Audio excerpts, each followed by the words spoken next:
Friend, कशा आहेत? माझ्या चॅनलवर तुमच्या सगळ्यांचं स्वागत आहे. बघा, मी आज आंब्याची रेसिपी केली आणि खूप छान होतं आणि मऊ होतं, खायला पण खूप टेस्टी होतं. तुम्हीसुद्धा नक्की प्रयत्न करून बघा.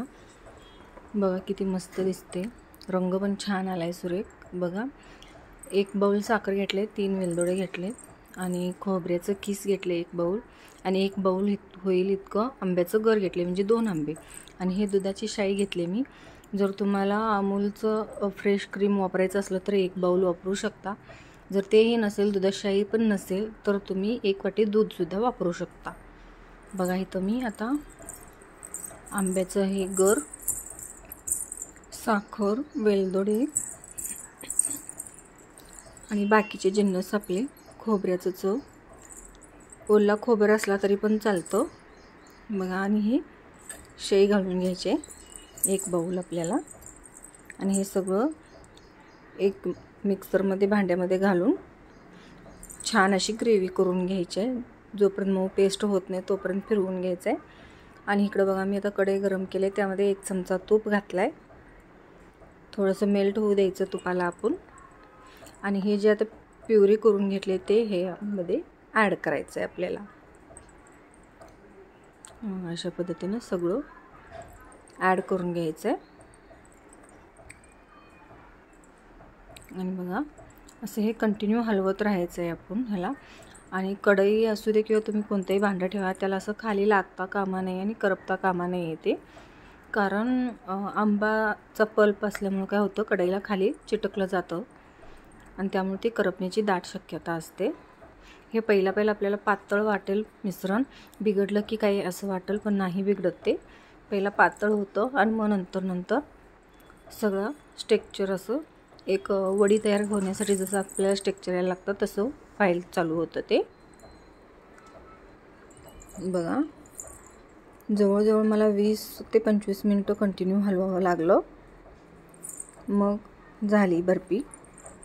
बघा, आता हे मॉइश्चर त्यातलं कमी होत आले, दाटसरपणा यायला लागला आहे. कंटिन्यू आपल्याला असंच हलवत राहायचं आहे. हे भरपूर वेळ लागला, त्यामुळे मी जास्त असं हलवलेलं मी व्हिडिओ जास्त केला नाही. बघा, अजून दाटसरपणा आपल्याला यायला पाहिजे. हे बघा, आता यायला लागला आहे, किती दाटसरपणा आला आहे बघा. असंच अजून थोडा वेळ आपल्याला फिरवावं लागेल. आणि खूप छान होते आणि टेस्टी पण होते आणि मस्त होते. तुम्हीसुद्धा नक्की ट्राय करून बघा. आणि जर कोण चॅनलला नवीन असेल तर लाईक, शेअर आणि सबस्क्राईब करून घ्या. आणि रेसिपी कशी वाटली हे सुद्धा कमेंटमध्ये मला नक्की सांगा. बघा, आता छान आपला गोळा तयार होत आला आहे. किती छान सुंदर असं गोळा तयार झाला आहे आपल्याला. बघा, आता हे आपलं असं होत आले आणि कलर पण छान आला आहे त्याला.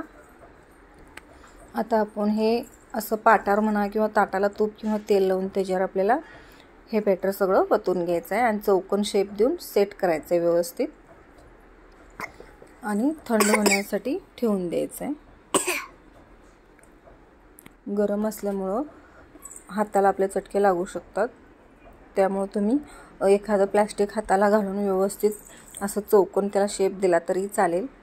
किंवा एखादं कंटेनर तुमच्याजवळ असेल तर तुम्ही त्यातसुद्धा घालून हे चौकोन वडी काढू शकता. बघा, आता छान मी असा शेप दिला आहे.